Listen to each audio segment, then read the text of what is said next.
So let's get a temperature check on the $10 million allegedly Perkz experiment that's going on right now, because a lot of people were memeing on it during the lock-in tournament. It's been going pretty nicely. I think the expectations were not amazing for Perkz coming in if you are reasonable, because he was swapping positions again, right?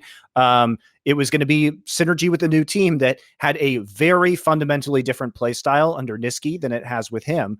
But he's been bringing very Perkz-like mid Tristana picks in. They've really developed a unique play style over time based around him.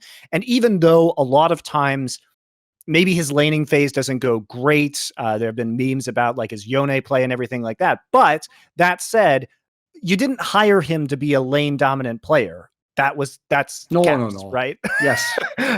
You hire him because you want his ability to shot call in the late game. He's like a significantly better version of High. He's like High with the champion pool, right? And that has been working very well because they've been able to engineer comebacks. They've been able to get into these games and have him be extremely effective in mid to late game fights. Still clutch as fuck as well, by the way. Still clutch as fuck, which is really what you paid that money for. Let's be real. Yeah. I mean, because I agree. I actually, dude, I feel like people don't remember Perkz from the early years, because the problem is, right, one thing we all love to do is watch a highlight clip, right? So if you go watch a highlight clip, it's just going to be all kills on Cassiopeia, LeBlanc, like he's wrecking everyone. It's, oh my God, is he like Faker or something? It's like Perkz' game to me was like an all-round game. That's the thing I've always been impressed by. It's consistency. Like as Monty's saying here, Perkz has to be one of the best players ever. When he's having like a 7 out of a 10 day, he'll just find a way to make that into something. And also, he's a player that knows how to play from behind. So if you just give him a chance to get back in the game, he's clutch as fuck. But he's not going to come in like people think, like, Bjergsen coming in season 4 when he's just going to like smash everyone constantly. Yeah, that's like an unrealistic expectation. That's not his game right now. I mean, he's going to get better at playoffs, just as G2 always gets better at playoffs. But I respect so much that he picks a LeBlanc into Demante, just says, yeah, I can shit on him. And that was great. Yes. Does it. Like, just being able to do that is so much for the league when it comes to it. Just excitement, just as a storyline. Hey, you got a player that's actually saying, I'm going to trash you and I can do it, and style on you constantly. Waiting in the brush in the top lane, killing him again. Like, these kinds of plays are just him having his way with the league, which I think is really positive. That's what you pay for. You want this guy to just have a grand old time, and paired with Blabber, it's just really, really scary, honestly. The only problem is, though, so filthy too. Like, come on, Perkz, we're right in a moment. Read the room. The tone of the scene right now is like, look, we need to develop this NA talent. He's like, oh, nice NA mid laner you have there. Would be a shame if something happened to him. Like, I will just embarrass him completely. Oh, he was actually nothing. Like, dude, come on. He built Najai's first that game. Like, imagine that's gangster. Yeah, imagine being Demante. That was metaphorical and literal. He was literally stealing NA souls. That's what this motherfucker, and stacking them. That's what he's doing right now, boys. Imagine being that game and being Demante, and like you see him recall, and then you just like watch him walk back into lane. He's like, oh, you just like press tab. I wonder what Perkz. Oh, he has a soul steal. You're like, shit. What does that do to you mentally? And then he's like, moment? Would you like to play a game? Just types that in World Sales. But that's what I love about games in the first place. That trash talk, like not the trash talk like outside the game, the trash talk in the game. So when you send a message, exactly. So like he's actually sending messages in the game, which is way more than many other players do. So I love watching Perkz play, because he's actually telling you, I'm better than you, and showing it. And to go back to the LEC versus LCS kind of viewership debate, I think that was some of the charm of the LEC over the last few years, is how much trash talk has been going on between the players, these rivalries that have developed.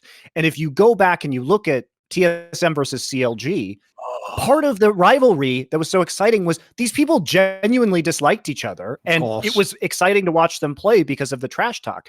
The problem with LCS is that what we had in terms of rivalry several years ago has gone to, what are the rivalries now in LCS? They're boring. They're so boring. Like, okay, you could say Cloud9 versus Team Liquid, but there's no spice there. There's not. TSM against themselves, right? It's like Thorin and me versus TSM Right. is probably like the best rivalry in LCS esports, right? And I tell you what, they lost that fucking one too. We battered them. We were like the Koreans or something. Do you remember the golden days when Darian was buying Zanyas on Renekton? Like, it's these kinds of things inside the game that just made it so good. So the Magi is the closest we can get back to that. Like, that is the closest we can get to the, because you can't even do that anymore, right? I mean, you can get fined for buying something that is. Yeah, let's be real. The best rivalry, because bear in mind, Cloud9 FlyQuest was a garbage rivalry. The best rivalry last year was me and Monty versus Lena. That was it. And none of us are even directly involved in the LCS, right? Oh. Well, I just think it's so funny because, like, we've had to invent rivalries to keep LCS interesting, like TSM versus us, or LS inventing the shopkeeper versus LCS players. Like, pretty good. Boris versus LCS pros was maybe the most exciting LCS rivalry of 2020. And it's on the teams too to bring back that magic that was TSM CLG. What I loved about that was there was a fundamental philosophical difference between TSM versus CLG that they were evil, right? CLG were good. Exactly. Obviously, good doesn't in real life always, triumph against evil. Usually, evil wins, but in the way that they don't even get to enjoy it either, because in the end of the day, they're evil. So, who wins? The teams just don't interact that much against each other. Like, they're just like all little islands, like trying to do their own thing without. Which personally, I don't like. I would like to see more collaborative efforts between teams, but they're just like, I guess, shy. I don't know if they don't want to be involved with each other. Like, well, if anything, I'd want share strategy, share everything.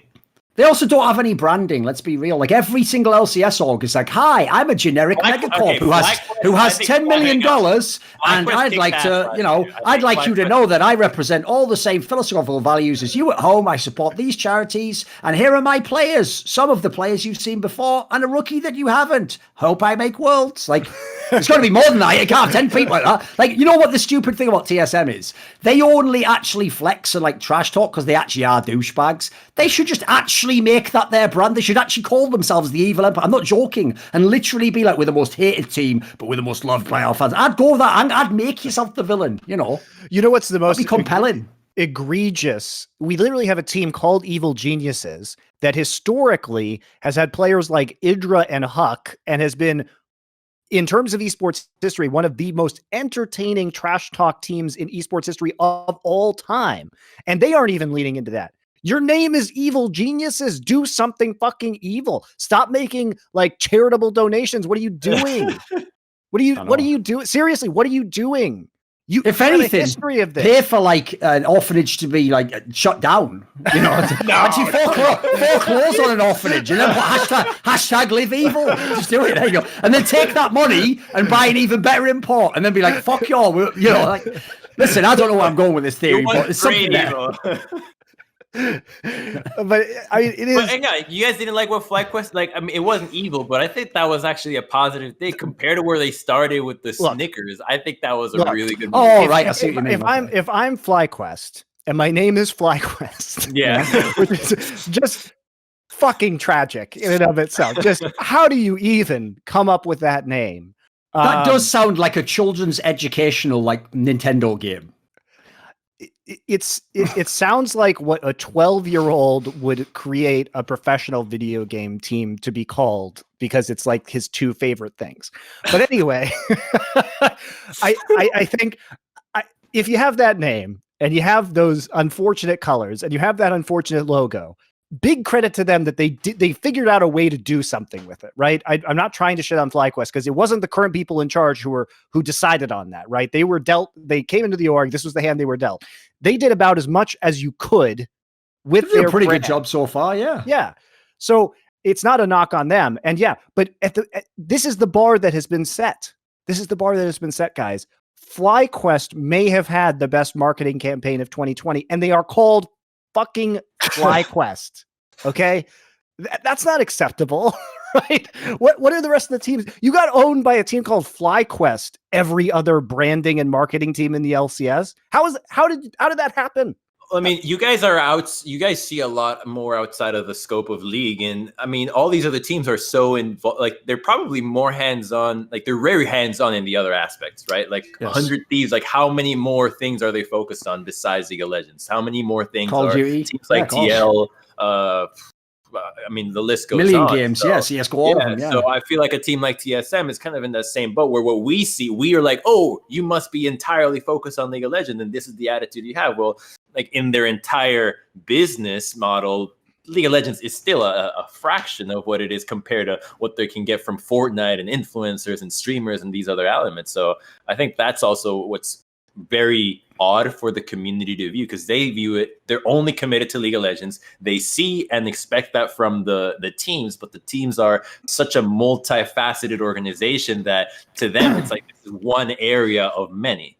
Here's the problem, Crumbs. None of them think about the branding. They all just try to be the best team, right? Like, for example, if you're going to be called 100 Thieves, why would you then just approach a team through all the correct methods and just purchase for their players? Poach them, you idiot! It's in the name! You're supposed to get them. They just join your team and you go, ooh, it's weird how they joined. I wasn't in Cancun with them over the summer. You know, like, live up to the name. That's all I'm saying. Just live a little bit. Live a little bit. What I don't understand about okay, so the best team, though, that's living to the name, CLG. No one does it like that. No one will ever beat that team. That indirectly, it's also the most cursed name ever. Yeah, but it's indirectly the most genius branding of all time, isn't it? Like, I know. It's so bad.